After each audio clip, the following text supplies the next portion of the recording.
Buenas noches, gracias por brindarnos el honor de su sintonía aquí en Debate Legislativo por el canal del Congreso. En esta ocasión tengo el gusto de recibir y de saludar a Arturo Ávila. Buenas noches, Arturo. Pedro, muy buenas noches, con el gusto de saludarte y a la gente que nos ve, por supuesto. Vocero del Grupo Parlamentario de Morena en la Cámara de Diputados, y Federico Doring. Bienvenido, Federico. No, gracias a ti por la invitación. Buenas noches. Diputado federal del Partido Acción Nacional. Pues estamos a unos días de que se llegue el 1 de agosto, fecha en la que Donald Trump, presidente de Estados Unidos, ha dicho que impondrá aranceles del 30% a productos que no están dentro del TEMEC.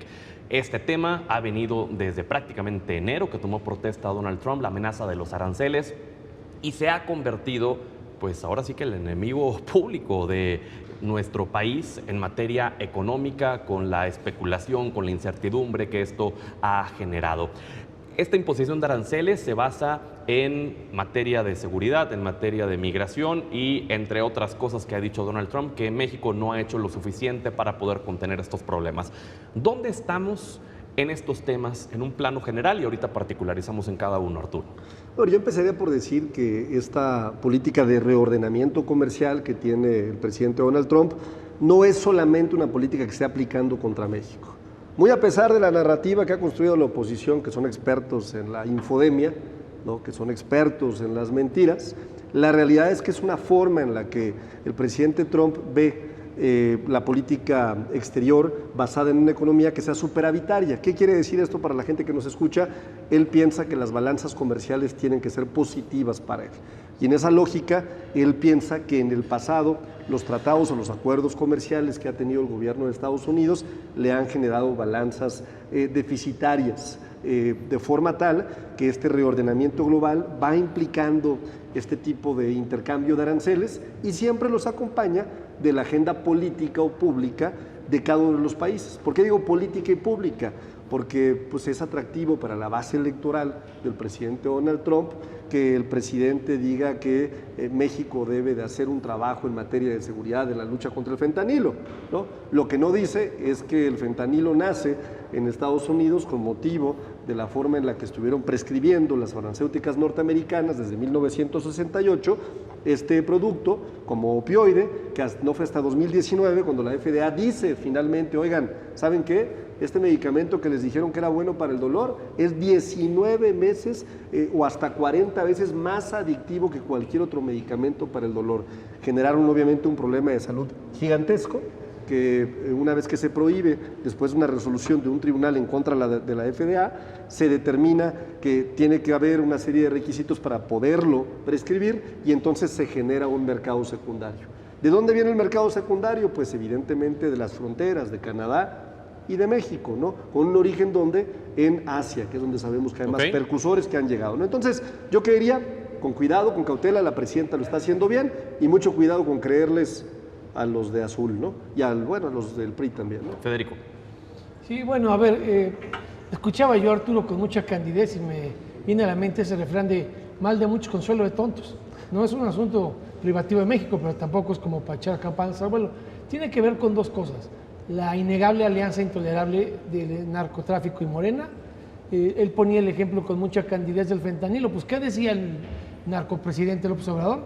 Que aquí no había fentanilo. Hizo el ridículo, tú que estás bien informado, de mandarle una carta a Xi Jinping pidiéndole información de los precursores con los que supuestamente se llevaba a cabo la producción de fentanilo en México. Resulta que el que los conseguía era Alfonso Romo, el de Vector, desde su oficina de la presidencia. Cuando dices narcopresidente, ¿es con pruebas o es solamente una suposición? No, es con todos los hechos objetivos que hay, porque tú sabes perfectamente que si tu jefe de la oficina es el que te está lavando el dinero de 4 cárteles, el que está probado que a través de Vector conseguía los precursores para producir el fentanilo, ¿con qué cara sales tú después a decir que no se producía fentanilo en México? Y a ver, nuestro mejor argumento es Harfuch. ¿Qué decía López Obrador?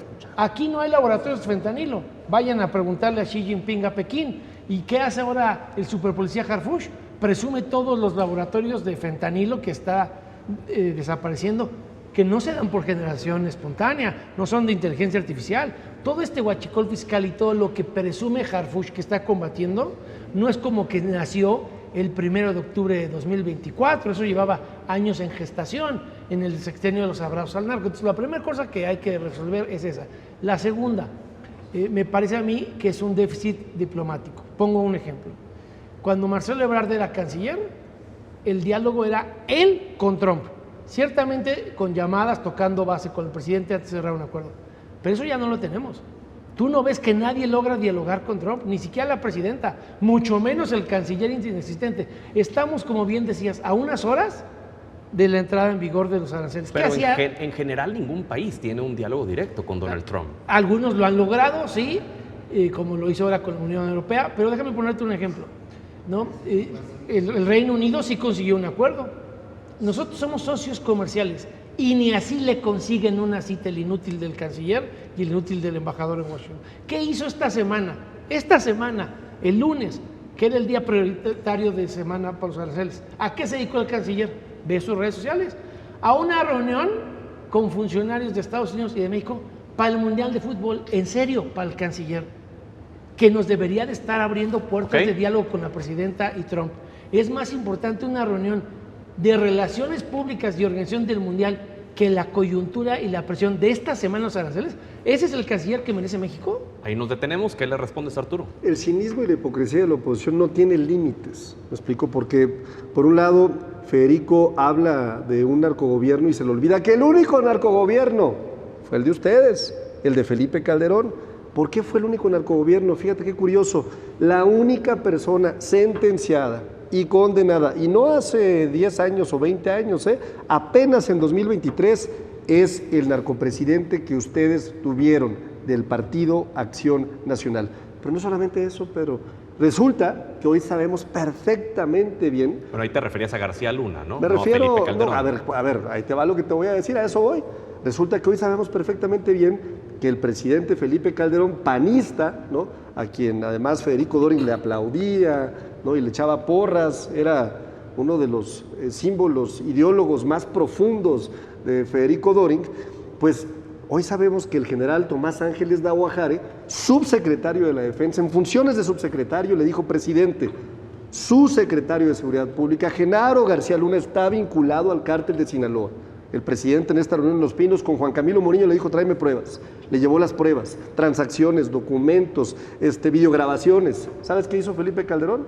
Lo corrió y lo encarceló. Pero no solamente eso. El excomisario de la Policía Federal hizo lo mismo. Le mandó 2 cartas acompañadas de testimonios de exintegrantes de la Policía Federal que estaban denunciando ni más ni menos que vínculos de Genaro García Luna con el narcotráfico. ¿Sabes qué hizo Felipe Calderón en 2008? Lo corrió, lo encarceló y hasta 2012 les dijeron: usted disculpe. Para claramente, no desviarnos del tema, todo lo que mencionas, ¿en qué ha contribuido a que hoy la situación con Estados Unidos esté en la tensión en la que está? Lo que quiero decir es, los primeros responsables del desastre en materia de seguridad pública, que hoy es un tema prioritario en la agenda de los Estados Unidos, son ellos. Nosotros hasta 2019, cuando llegamos después de este incremento en la tendencia del número de homicidios, de narcomenudeo, de delitos vinculados a delitos del fuero federal y el fuero común, ¿no?, solo tuvo disminución hasta 2019, ¿no? Y hoy estamos incluso con un pico más importante desde que llega el gobierno de la presidenta de México, Claudia Sheinbaum, hasta esta fecha, con cifras históricas de disminución.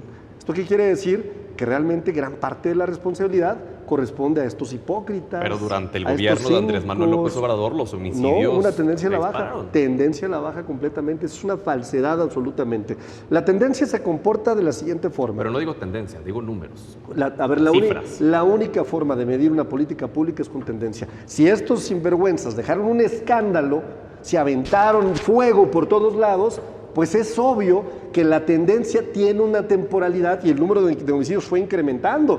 Cuando llegamos empezó a disminuir. ¿Y el efecto cuál es? Que este año vamos a disminuir o vamos a tener la cifra de homicidios histórica más baja desde 2014. Y acuérdate de mí.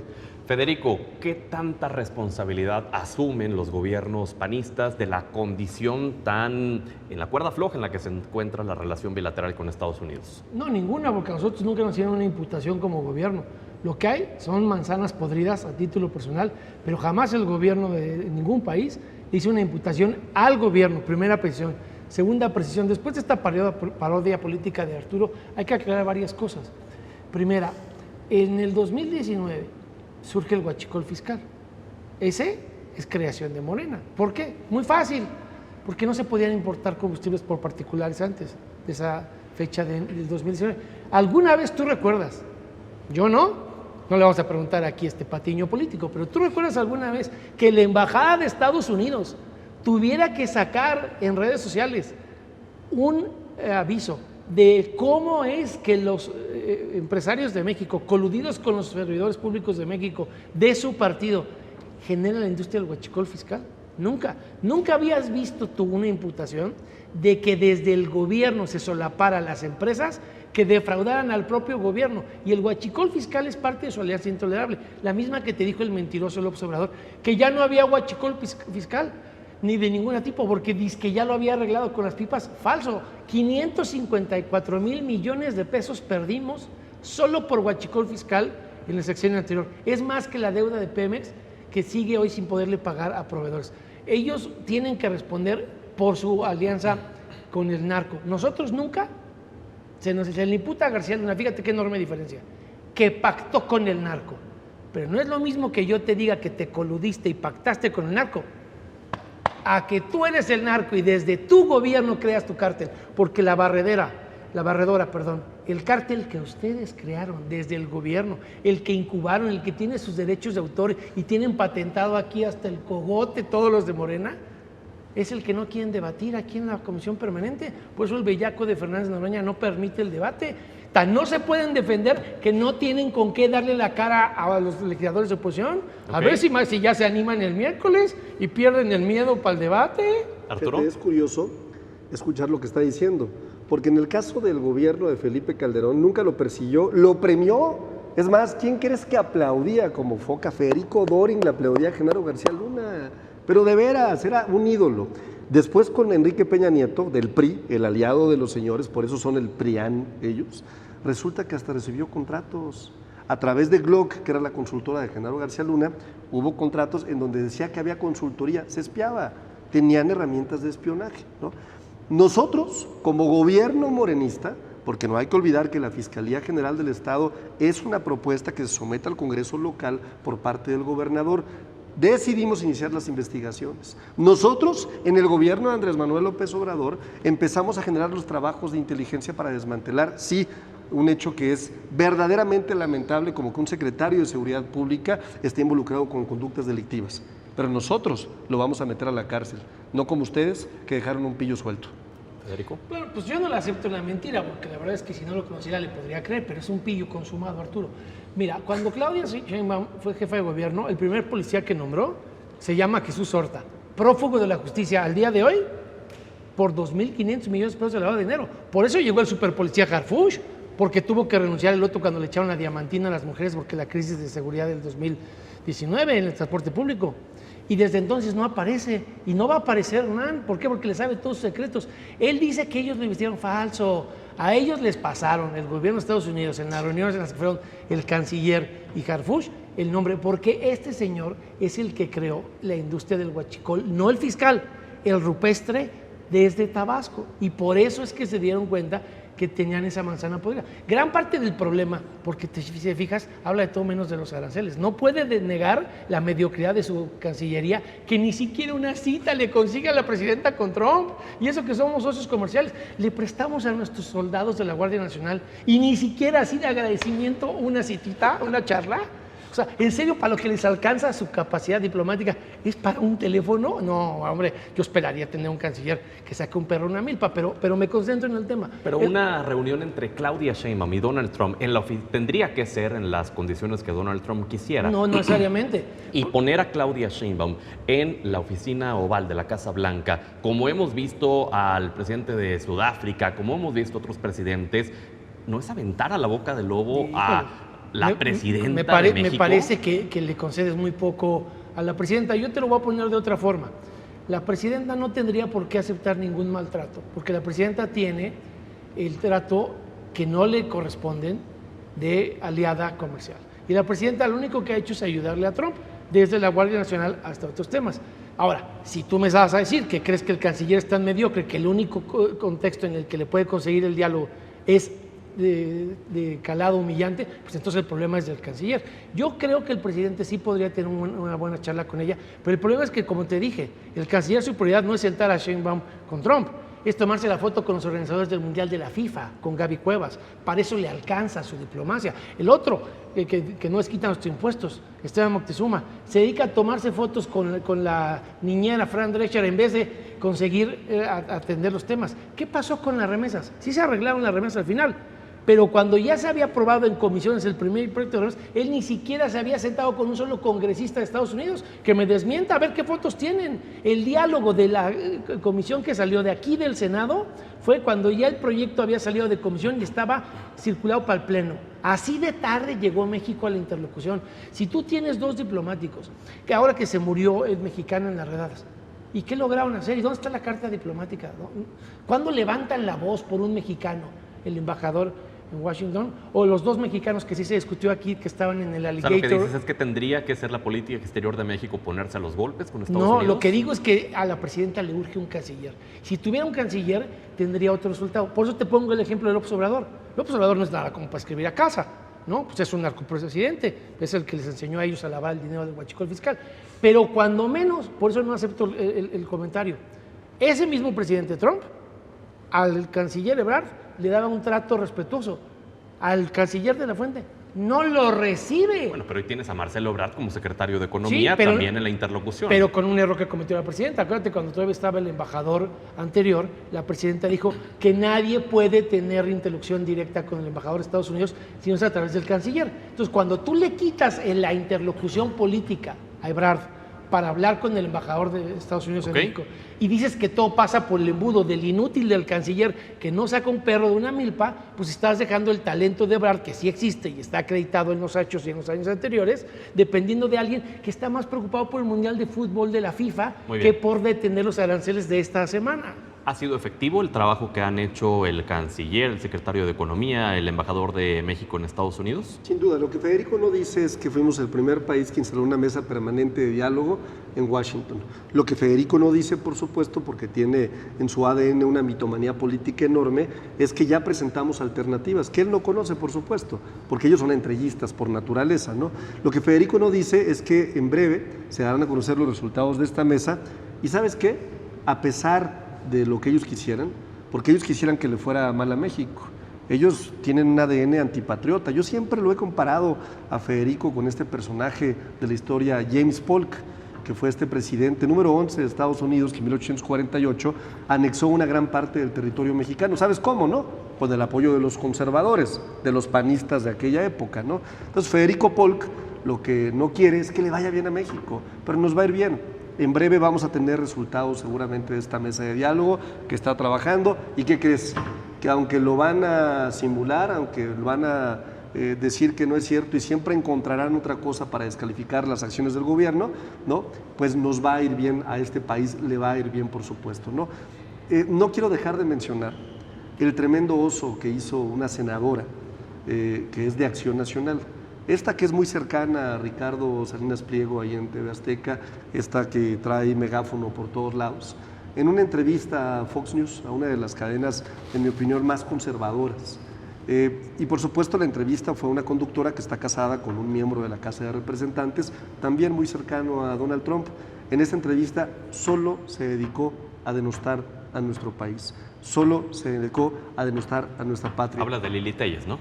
Lo que quiero decirte es, no puedo imaginarme, Pedro, un México en el hipotético, así una historia alternativa. Imagínate una realidad alternativa en donde hoy la que estuviera llevando a cabo las negociaciones con Donald Trump se llamara Xóchitl Gálvez. ¡Qué escándalo!, ¿no? Seguramente yo hubiera estado ahí, ya se hubiera puesto de tapete y le hubiera dejado un chicle debajo de la mesa oval, como es su costumbre en ese escenario hipotético. Les han señalado, Federico, al PRI y al PAN de ser carroñeros políticos en este tema de Estados Unidos. ¿Quién nos lo ha señalado? Desde las propias mañaneras, los voceros de Morena, en torno a que ustedes festejan cuando a México pues no le va bien en materia económica o en materia de seguridad, y textualmente lo que acaba de decir Arturo es que ustedes quisieran que le vaya mal a México. ¿Qué respondes ante esto? Respondo que nada de lo que él diga se puede tomar en serio y que ninguna de la propaganda política y mentiras de la mañanera merece ser honrado con una respuesta. Todo eso es un guión de Pigmenio Ibarra de muy mal gusto y muy corriente. Tú me has escuchado que toda esta mesa lo que he pedido es que haya una reunión, que Donald Trump reconozca la relación de socio comercial y le dé el trato a Sheinbaum que merece. No porque yo haya votado por ella, sino porque me representa como presidente de la República. He estado toda esta reunión pidiendo que le dé Donald Trump el trato a ella que le dio a cualquier otro expresidente anterior, porque merece tratarla con respeto por lo que representa como la presidenta de mi país. Yo no le he puesto al fracaso de ellos. Ha conjurado muchos de los aranceles con las llamadas, pero para eso necesita gabinete. En un mundo que sí funcione, y no la parodia política en la que vive Arturo, para eso hay gabinete y para eso hay labor diplomática, no para que ella sea la que siempre al cuarto para el ratito en una llamada telefónica, minutos antes de la fecha límite, sea la que solucione algo que para eso le estamos pagando, de nuestros impuestos, al inútil del canciller de la Fuente y al otro inútil del embajador Esteban Moctezuma. Haciendo una comparación en todos estos amagos que hemos tenido desde enero en el tema de los aranceles, mucho se comparaba la postura de Canadá, por ejemplo, con la de México, y había escuchado muchas voces, principalmente de oposición, decir, pues Canadá está consiguiendo exactamente lo mismo, pero con honradez de ponerte al tú por tú, pero las condiciones económicas, las condiciones son diferentes, ¿no? A México, digamos, con otra estrategia que fue la de la no confrontación directa, sino más como un diálogo, pues consiguieron al final del día el mismo resultado, ¿no? El aplazamiento de los aranceles, el excluir a todos los productos por igual y que solo se quedaran los que están fuera del TEMEC. Entonces, en términos prácticos, pues ha sido efectivo para el cometido, ¿no? Pues estamos, como bien señalas, parados en el mismo resultado. El saldo es idéntico para Canadá que para con nosotros. Hay una enorme diferencia. Canadá amenazó con cortar el suministro de energía a Estados Unidos. ¿Por qué? Porque no tiene una lista de narcopolíticos como los compadres del partido de Arturo que tengan que andar cuidando su pasado y su fortuna a la vida. El gran problema que tiene México es que a la presidenta la amagan con la amenaza de los aranceles y por otro lado está lo que ya se ha publicado, que la lista de 2 generales en activo, un miembro del gabinete y 3 gobernadores que se exige que se presenten ante las Cortes de Estados Unidos. Si tú fueras canadiense y no tuvieras que responder por la narcopolítica de los compadres de Arturo, pues tendrías una posición mucho más ventajosa en la negociación. Pero si tú tienes que, por un lado, defender al país y por otro lado tratar de no complicar tu relación para que tengas que entregarle a la justicia estadounidense a los que te financiaron las campañas con dinero mal habido, entregándole la paz y seguridad de los mexicanos al narco, pues no es lo mismo tener a un gobernador de una provincia de Canadá decente que tener a Américo Villarreal, a Rubén Rocha, a Alfonso Durazo, a cualquiera de estos narcopolíticos que están por ahí generándole problemas a la relación bilateral. Arturo. Yo quiero sugerirle a los directivos del canal del Congreso que hagan una mesa de chisme político y que pongan como conductor principal a Federico Chapoy, porque todos los supuestos que utiliza Federico están basados en columnas políticas siempre. O sea, hoy nos viene a hablar de la lista, ¿no? La lista de la que uno de los columnistas, que ni voy a mencionar, habló, que estaba integrada por dos generales, por 3 gobernadores, por quién sabe quién, puro rollo. Hoy la presidenta de México ha sido muy clara en la mañanera, no existe esa lista, es una mentira. Es una narrativa que está construyendo la oposición para tratar de generar un ambiente en donde hay efectivamente esta idea que están tratando de construir de un narcogobierno. Pero los que deberían estar preocupados, y te lo digo en serio, son ellos. Porque en una de esas se traen de España a Felipe Calderón para que responda por la asociación delictuosa que tuvo con Genaro García Lúnica, único condenado. En una de esas caen más de los que estuvieron en ese gabinete. Yo voy a reiterarlo y no me voy a cansar de decirlo. El único narcogobierno se llama Partido Acción Nacional. Y concluyo con lo siguiente. Es una lástima que después de que tenemos mesas de trabajo con funcionarios de alto nivel trabajando permanentemente, me consta, ¿no?, de una forma discreta, que no abona un conflicto político por las formas que tiene el presidente Trump, ¿no? La oposición le apuesta a que nos vaya mal. No nos va a ir mal, nos va a ir bien. Los resultados que vienen van a dejarles calladas las bocas. Pero eso sí, la siguiente semana se inventará nuevamente en este cuarto de guerra donde está Jorge Romero, que por cierto, ese sí trae una acusación de ser líder de un cártel inmobiliario con más de 22 carpetas de investigación que ya fueron dadas a conocer por la Fiscalía de la Ciudad de México, ¿no? Y donde está también Federico Dorin, donde está Triana, y Max Cortázar, y todas las semanas se inventan con qué historia van a seguir desacreditando a nuestro país. Pero ¿sabes qué? El pueblo de México no se los cree, por eso la presidenta Sheinbaum tiene una aprobación de 8 de cada 10 mexicanas y mexicanos. Último comentario sobre esto para pasar al tema migratorio que no hemos tocado, Federico. ¿Sobre qué? Sobre lo que acaba de mencionar Arturo. Ah, ya están, dices que no merecen ser honradas con una respuesta. Bueno, el tema migratorio, ¿cómo estamos en el país? Se había presionado para que se hicieran más esfuerzos en contener el flujo migratorio por parte de personas provenientes de Centroamérica y Sudamérica. Dio los elementos para la frontera norte, ha apoyado en la frontera sur.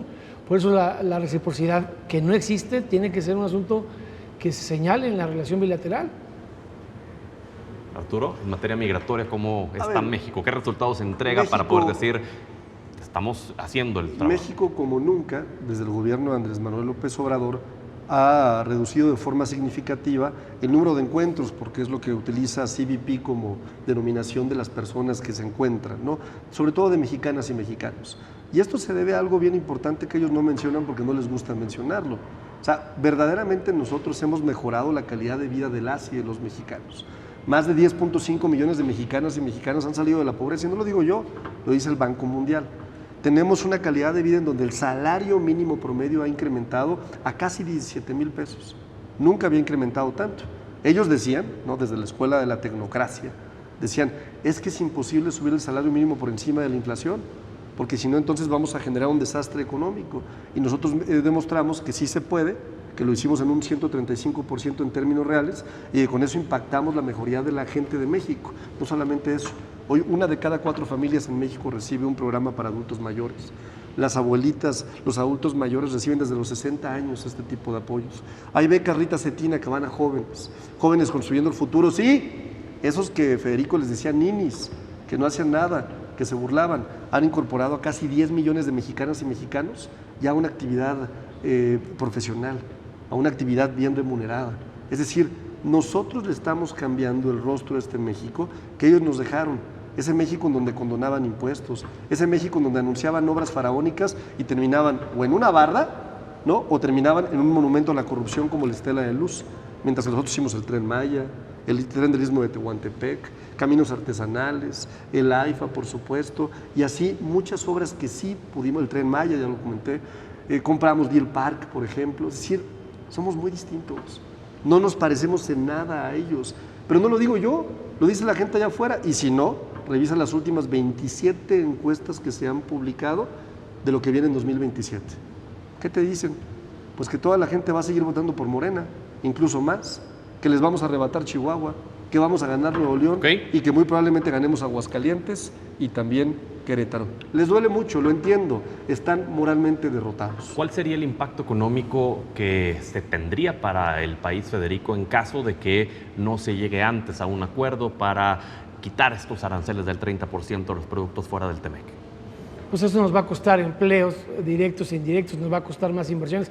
Ya ha habido varias inversiones que se han amagado, que se han cancelado por la incertidumbre que genera solo la especulación y el anuncio. La relación no merece esa reciprocidad, por eso decía yo, si el gobierno de México ha ayudado en la parte migratoria, no merece este trato despótico de ni siquiera una reunión con la presidenta. Ojalá y se pueda llevar a cabo la reunión, ojalá y se tenga un avance como lo tuvo la Unión Europea, ojalá y nos dieran el trato que le dan a Vietnam. A Vietnam le están dando un mejor trato que a México, y Vietnam no le ayude en nada a la relación bilateral ni a la migración. Claro, Vietnam no tiene que responder por los narcopolíticos que son compadres de Arturo, pero nosotros lo que quisiéramos es ver para adelante. La verdad es que no queremos que nos queden el resto del sexenio buscando cómo evitar un trato injusto. La presidenta merece un trato respetuoso. Yo no confío en el canciller, pero si te fijas, todas mis críticas han sido al canciller. Yo esperaría que la presidenta pueda hablar con Trump algún día y que veamos en serio cómo arreglar. El Congreso ha dicho, no lo ha dicho el PAN, lo ha dicho todas las fuerzas políticas, que es necesaria una comisión bicameral para ver los temas. ¿Para qué? Para hablar con seriedad, no para traer esta retahíla de mentiras, ¿no? De Arturo, que es un mal comediante. Déjame ponerte un ejemplo, nada más uno, porque el problema con Arturo es que nomás no aprende, por eso su propedéutico nunca va a terminar. El salario mínimo. ¿Cómo fue posible subir el salario mínimo? Porque primero fueron Salomón Chertorivsky y Miguel Ángel Mancera los que inventaron la unidad de cuenta para poder desindexar lo que era el salario mínimo de los factores de multas, recargos, la contribuyente. Esa reforma la retomó Peña Nieto. Sin esa reforma no se hubiera podido incrementar el salario mínimo sin que fuera un referente de multas y recargos. Lo que ellos no tienen es la estatura política esencial para reconocer que mucho de lo que han hecho lo han hecho gracias a costas que nosotros dejamos como cimientos. A diferencia, por ejemplo, del sector salud. Habló de mucho, pero te fijaste que de salud no dice ni pío, porque llevan 7 años sin poder sacar una sola licitación para medicamentos. Vivimos en un país que nos ofrecieron que iba a ser Dinamarca y no llegamos ni siquiera a comprar las medicinas, ya de vacunas ni hablamos, de tratamiento para niños con cáncer como los que cierran las avenidas en esta ciudad, desesperados porque en 7 años no han sido capaces de comprar un medicamento que les den. ¿Quién hace la labor? Nariz Roja y la sociedad civil hacen la labor que estos mentecatos no son capaces de hacer como gobierno. Regresando al tema del... Pero una última cosa, porque dijo que los mexicanos viven muy contentos. Si viven tan contentos, explícame nada más una cosa. Tú, porque contigo sí es serio la conversación.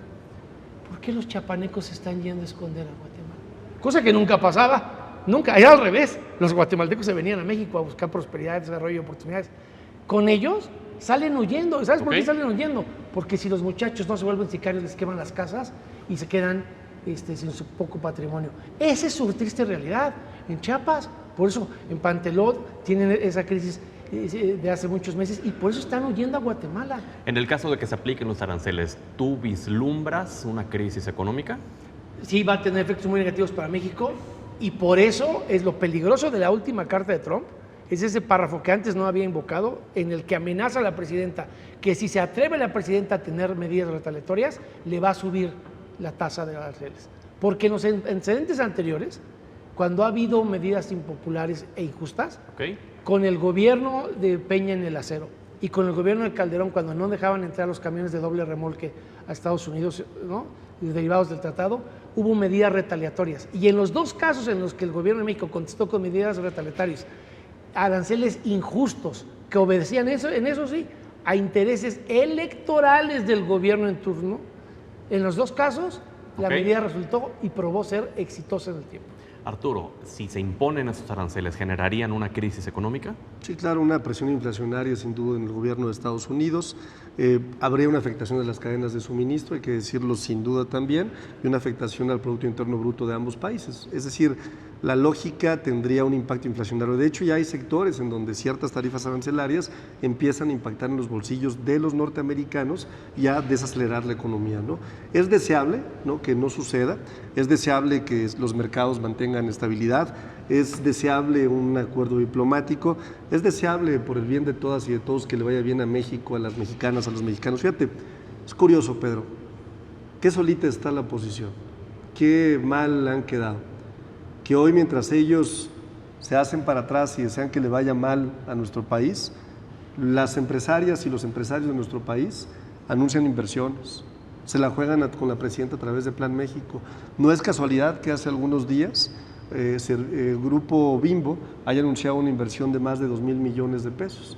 Y cuando una persona de ahí de la mañanera le preguntó al director general del grupo Bimbo qué opinaba de la relación bilateral, dijo: hay que sumarse con la presidenta, está haciendo bien las cosas, hay que ayudarla a que esto salga adelante.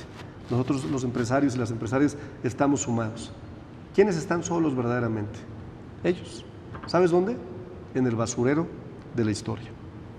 ¿Respaldan ustedes al gobierno de México en estas negociaciones con Estados Unidos? Nosotros respaldamos al país. No podemos respaldar a una nación porque no la conocemos, porque nunca se nos ha invitado a un diálogo con absolutamente nadie, ni con Ebrard, ni con De la Fuente, ni con Sheinbaum, ni siquiera con Rosaisela. No sabemos necesariamente qué están dialogando, cuáles son las alternativas. En la medida en la que no tenemos información, no podemos aprobar lo que no conocemos. Lo que sí respaldamos es a nuestro país y lo que sí condenamos es el trato injusto. y falta de reciprocidad y respeto hacia la presidenta. Porque la presidenta en esa relación lo único que ha hecho es abonar. En eso sí se lo reconocemos. El trato que reciben no es el justo. Pero también, si ella nos trata a nosotros con el mismo despotismo con el que a ella la trata el gobierno de Estados Unidos, porque la relación es igualmente injusta de Estados Unidos para con México como de ella para con nosotros. En serio, Pedro, en serio. No hay un solo mexicano que no vote por Morena, que no tenga una inteligencia que merezca ser escuchada con una propuesta. En serio, estos son tan soberbios que creen que no hay un solo mexicano que pueda plantear una idea salvo ellos. Solo ellos tienen el monopolio de la interlocución, solo ellos pueden plantear alternativas. Nosotros tenemos mucha gente que tiene experiencia, que lidió ya con crisis anteriores, que las libró exitosamente. ¿A quién nos han pedido, invitado a dialogar, a intercambiar puntos de vista? A nadie. Pero sí nunca. se ha hecho un llamado a la unidad, ¿no? También. Claro, a la unidad con respecto al país, y por eso estamos en contra de los aranceles, estamos en contra del trato injusto.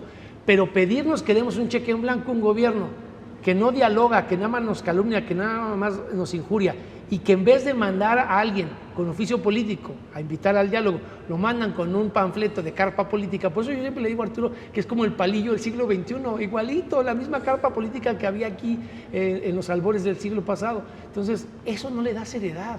También, si tú vieras que el argumento de la relación bilateral son toda la retahíla de malos chistes de Arturo, dirías, caray, qué lejos está el Congreso mexicano de tener una relación bicameral seria y de plantear una agenda. No le podemos plantear una agenda común a Estados Unidos porque ni siquiera nos podemos sentar a platicar sin insultarnos la mesa.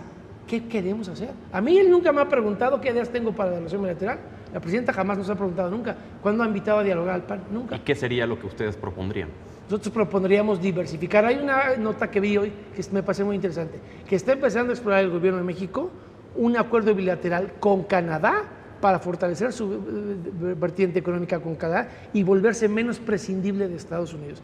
Finalmente, la presidenta ha tenido en las últimas semanas diálogo con el gobierno de Canadá que no tuvo al inicio de la crisis, y en eso ha encontrado una alternativa, un plan B. Eso es una cosa buena. Se tardó casi un año en encontrar que también Canadá era un socio comercial y que también juntos podían hacerle frente, no como tú decías, cada quien a distancia, sin ver en qué pueden juntos contrarrestar el efecto de Trump. Eso es una cosa buena.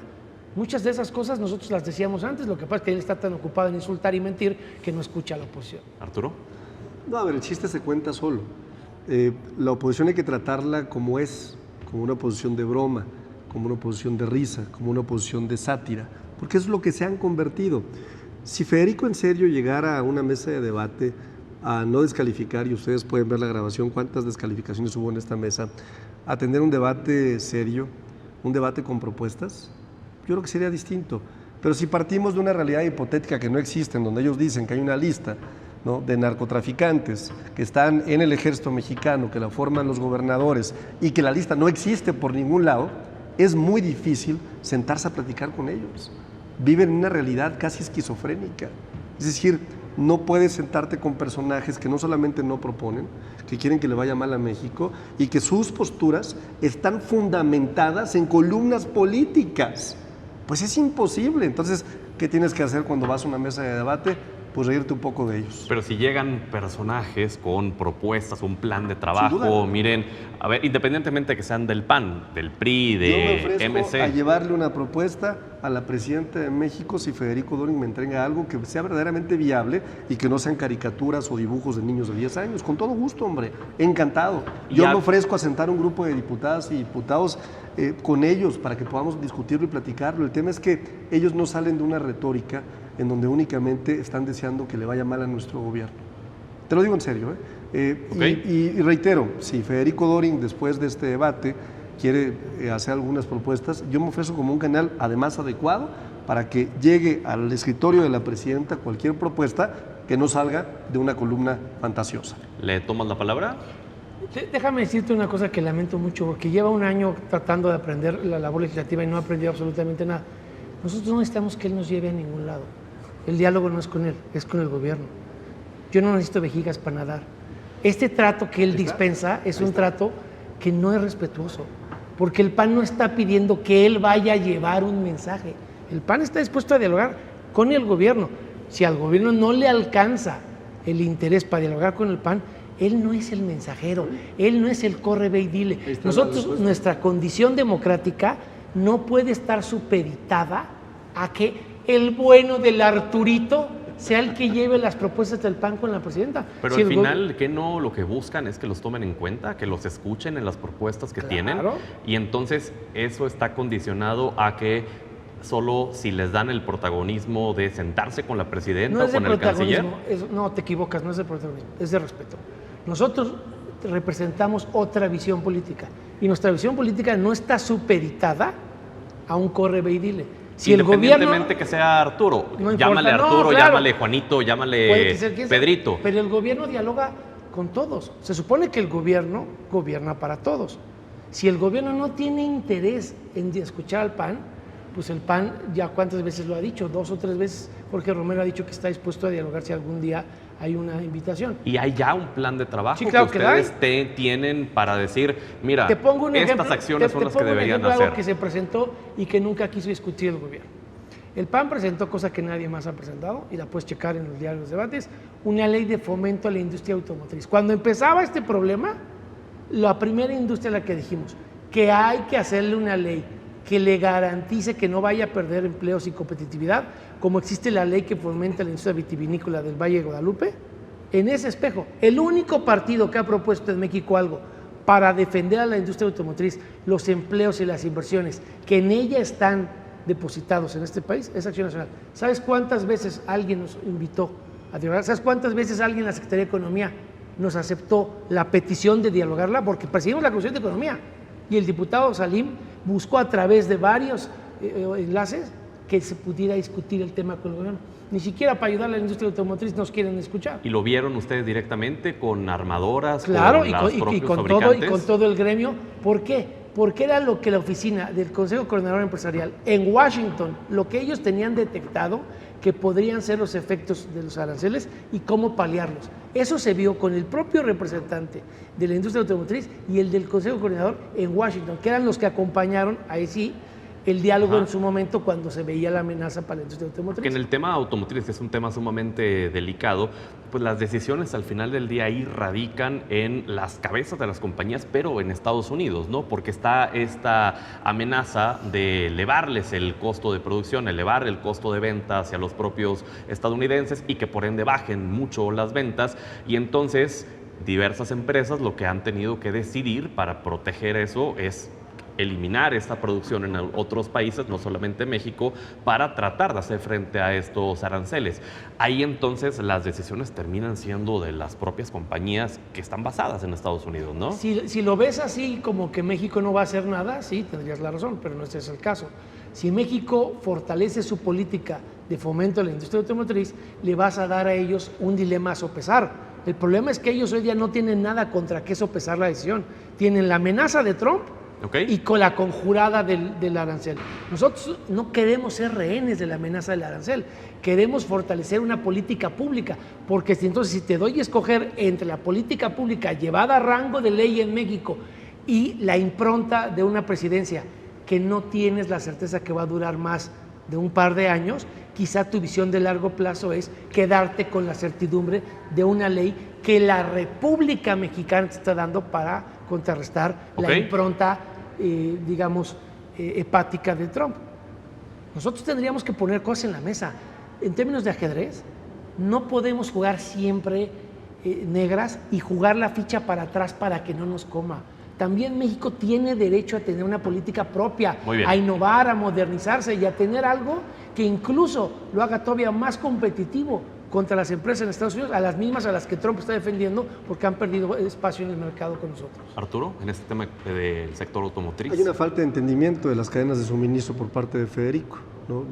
No entiende primero que muchas de ellas están sujetas a lo que establece el TEMEC y en esa lógica pues es complejo hablar de un arancel adicional cuando están protegidas por el TEMEC y no entran en estos aranceles adicionales. El segundo tema es, yo entiendo muy bien cuáles son las necesidades del sector automotriz, fui director jurídico de la Asociación Mexicana de Distribuidores de Automotores y en su momento efectivamente hubo ciertas iniciativas de ley que que lo que buscan es incentivar a la industria automotriz. Muchas de ellas han caminado, de hecho me reúno mañana en la mañana con la mía, con la AMDA justamente, que tienen algunas propuestas que habrá que entender si son viables, ¿no? Pero de ahí a que Federico diga que nosotros no hacemos nada, claro que lo estamos haciendo, claro que queremos ayudar, claro que queremos impulsar estos sectores que son estratégicos, ¿no? Entonces, reitero, menos política, más trabajo. Hay una diplomacia técnica por parte de la presidenta Claudia Sheinbaum, diplomacia técnica que tiene que ver con trabajo y no con el protagonismo, que ya vimos, ellos quieren protagonismo, ¿no? Aquí se les ofrece darles la mano y lo que hacen es te dan la espalda.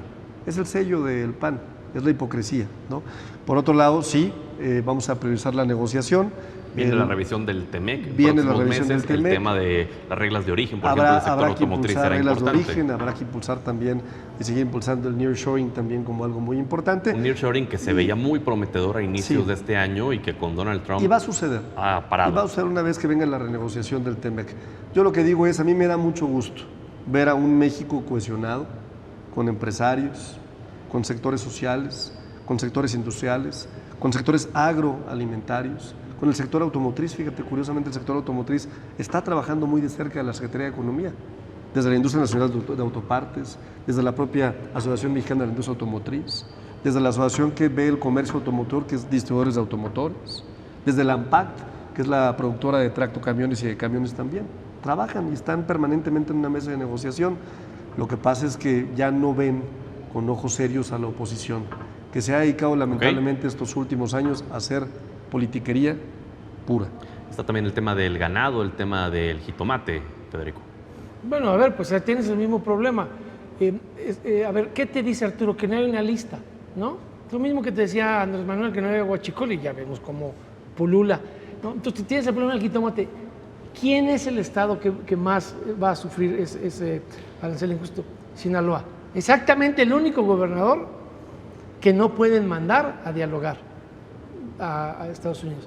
Y en términos del gusano barrenador, el gusano barrenador, muchos mexicanos que nos están escuchando no habían nacido. En 1990 ya estaba erradicado por completo el gusano barrenador. Ellos son tan mediocres en su gestión de gobierno que no pudieron ni siquiera crear una planta de reproducción de la mosca estéril que impide la reproducción del gusano barrenador. Estamos en una vuelta al pasado de 35 años, de un asunto que tiene a los productores de ganado sin poder comercializar sus cabezas desde hace muchos meses. Y lo advertimos en la decisión del presupuesto de egresos, presentamos 2 reservas para gusano barrenador. ¿Sabes cuánto pedíamos del presupuesto que hoy día tiene el país? Que es de orden de 9 billones de pesos.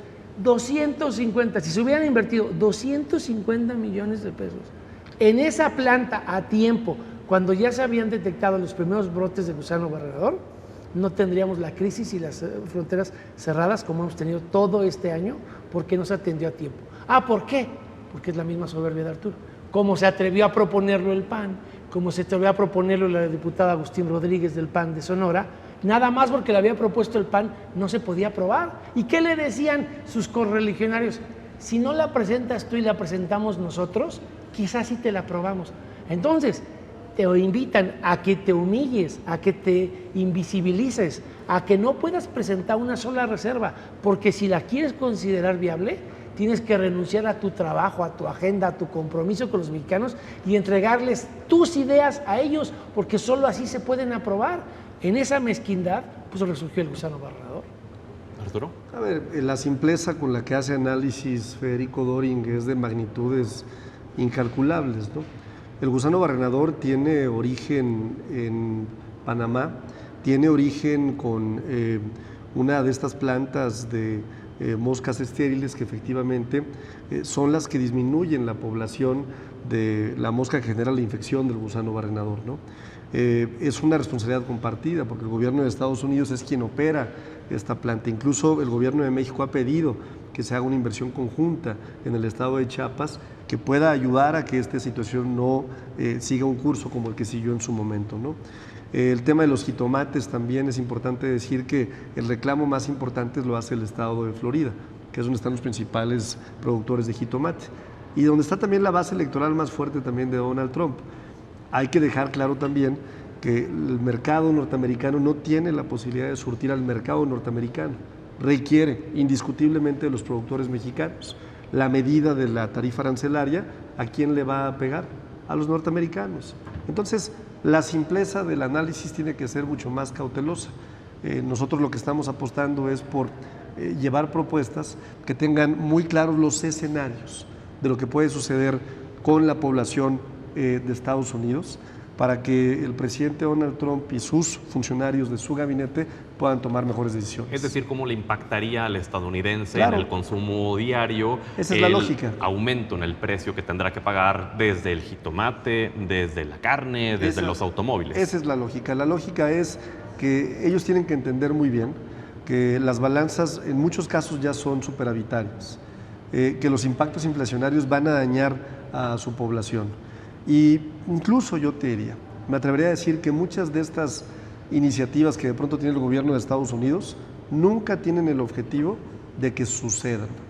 Tienen el objetivo de buscar una negociación alternativa. De sentarse a la mesa para tratar de estirar. Así es, entonces vamos a tomar las cosas con más calma y, por supuesto, el deseo más importante que nosotros sí tenemos como gobierno es que le vaya bien a México y a las y los mexicanos. Esto que acabas de mencionar es muy importante porque llevamos desde enero de un gobierno de 4 años en donde pareciera que todo el tiempo vamos a estar a expensas de lo que Donald Trump se levante y amenace, se levante y diga. ¿Cómo poder lidiar con un presidente que necesita hacer todo lo que prometió en el próximo periodo más corto que tiene de tiempo, porque vienen las intermedias también para él ya el otro año? Entonces, un Donald Trump que pareciera estar utilizando a México como una piñata política para decirle a su base, miren lo que sí estoy pudiendo lograr. ¿Cómo manejarlo, Arturo, desde el gobierno de México de cara no solo a este 1 de agosto, sino a lo que viene en los próximos años? Tiene un nombre, se llama diplomacia técnica, y lo que busca es evitar confrontamientos que abonen a un ambiente político que pueda generar una situación de un escenario específico para bien o para mal en Estados Unidos.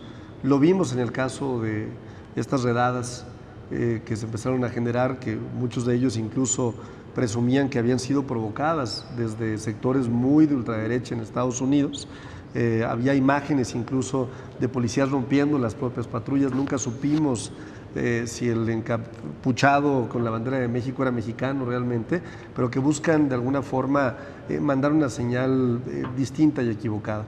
Por eso la prudencia es bien importante, por eso la diplomacia técnica se vuelve muy importante.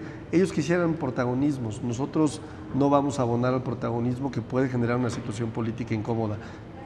El ejemplo tú lo pusiste muy claro, ¿no? Una reunión bilateral en la oficina y en la Casa Oval, pues a lo mejor es innecesario cuando tienes medidas permanentes de trabajo en Washington y cuando tienes los elementos para demostrarle al presidente Donald Trump que las decisiones que está tomando pueden ser populares, pero que en el largo plazo pueden ser muy costosas para la gente de Estados Unidos. Federico, contigo terminamos.